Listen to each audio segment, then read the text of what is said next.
Hey, what's up guys? So about a year ago, I released my full review of the Viofo A229 Duo, and I liked it as just a good all-around dash cam. It records in 2K for both front and rear, it's got good video quality, and a nice feature set. Well, since then, Viofo has released not just one, but two new versions of the A229. We've got the Viofo A229 Plus, as well as the A229 Pro. Now, both of these dash cams have a number of nice upgrades, such as the front and rear dash cams have now been upgraded from Sony Starvis sensors to Starvis 2. They're now both available as not just 2-channel options, but as 3-channel options if you want to also add that interior-facing dash cam. There's a couple other improvements as well, which we'll get into here in just a moment, but as far as the differences between the two dash cams, really the key difference is the fact that the Plus has a 2K front camera versus the Pro features a new 4K front sensor. And so with that said, let's go ahead and take a closer look now here at these new dash cams and get familiar with the new design and new features. Now, between these two models, the Plus and the Pro is going to be the higher end version. The A229 Plus is going to be the more affordable option, while the A229 Pro is the more expensive one.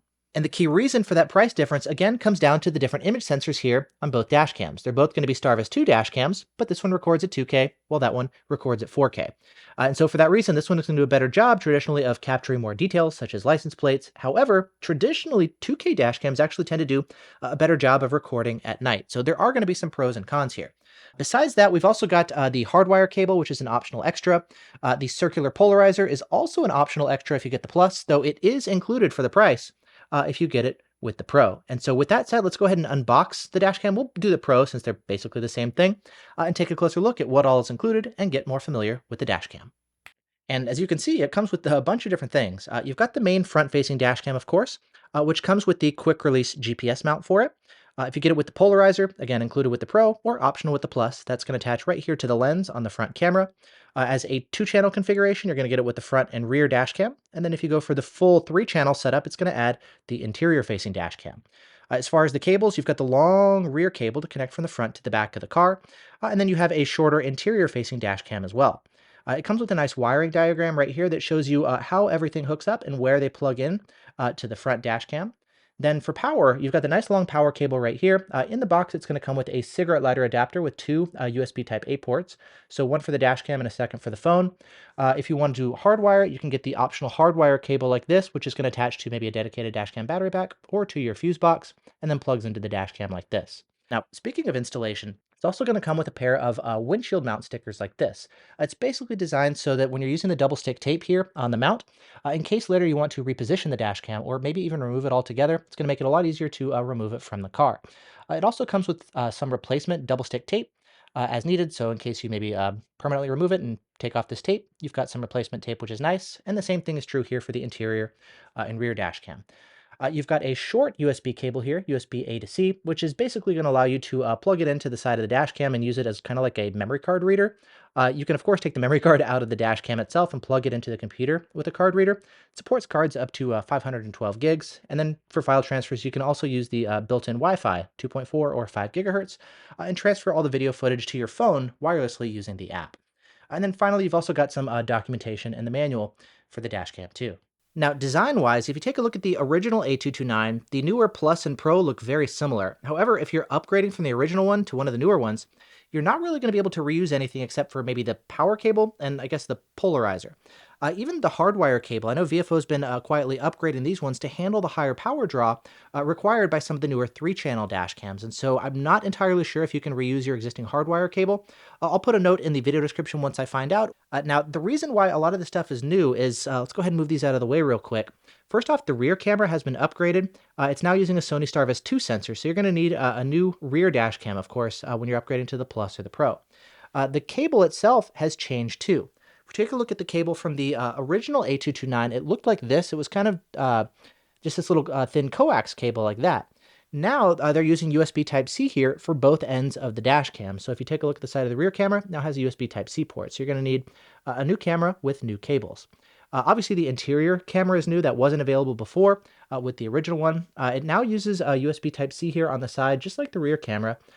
But for the front port, it's actually using essentially a headphone jack. It's using what used to be the headphone jack for the dash cam, and now that's where the interior-facing dash cam goes. Even the GPS mount has been upgraded too. It looks the same as before, and you could actually fit the new Dashcam onto the old mount. However, Viofo has actually upgraded the internals here for the GPS mount, and so for the new Dashcam, you are going to want to swap over to the new quick release mount. Next, let's go ahead and connect all the different Dashcams and power the A229 Pro up.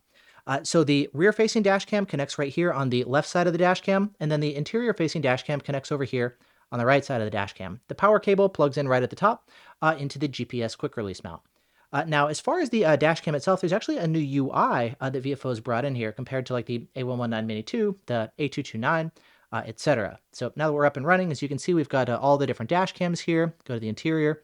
We can show for the front Dashcam itself. So we're up and running. Looks like it's running 1440p on the front Dashcam. So if we want, actually, let's go ahead and stop recording. And we'll take a look at the new UI and change some of the different options. So we'll go here into the video settings, go into resolution, and now we can actually do, look at this, 2160p 30, so 4K, 1440p for the rear camera, and 1080p 30 for the interior facing dash cam. So we'll select that one here. I've also got the option to go in and adjust the different bit rates. I like to do the max bit rate. And basically what they've done here is we've got basically new menus and sub-menus. So these are the video settings. We've also got different system settings, so we can go in and adjust like the Wi-Fi, the time zone, go see what firmware version we're running, all that good stuff. So a lot of different options for the dash cam itself. And then finally, we've got the file list option, which is going to allow us to go in and basically see the different videos and photos that the dash cam has recorded. Now, I need to go ahead and get this dash cam installed in my car, start collecting some sample footage, and overall start learning about the dash cam to share with you guys in the full review. In the meantime, I just started working on my full review for the ThinkWare U3000. It has some similarities, but has a number of very different features too. Now, as far as the A229 Pro in general, just kind of some of my initial thoughts before I get into the full review, of course. One of the main things I'm curious about is actually how it compares to the A139 Pro.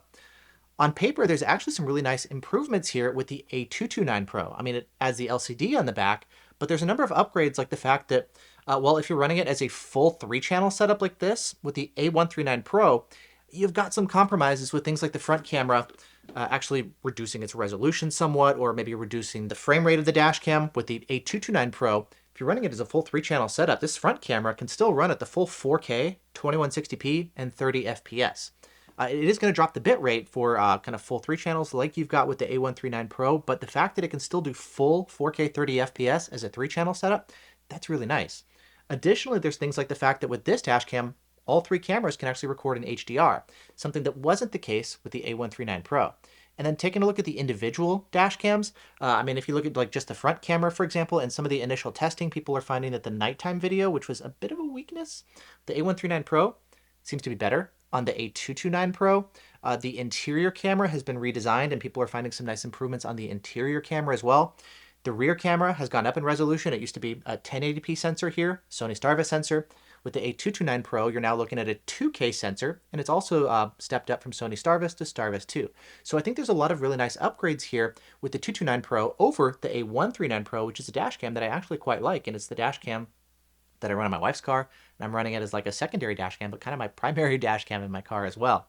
So I think there's a lot of really nice things to look forward to.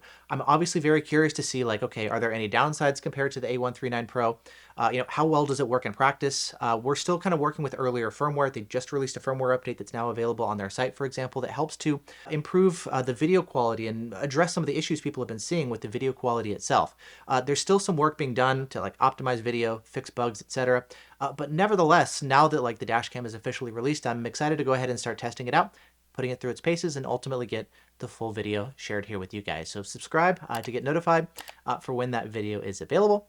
Other than that, I'm going to have links in the video description to the different variants of these dash cams, 2-channel, 3-channel, Plus, Pro, etc. So if you're interested in picking one up or even joining us and doing some testing, you can go ahead and pick one up. It's available now. Thanks so much for watching. Hope you guys are doing great, and I'll see you in the next video. Bye.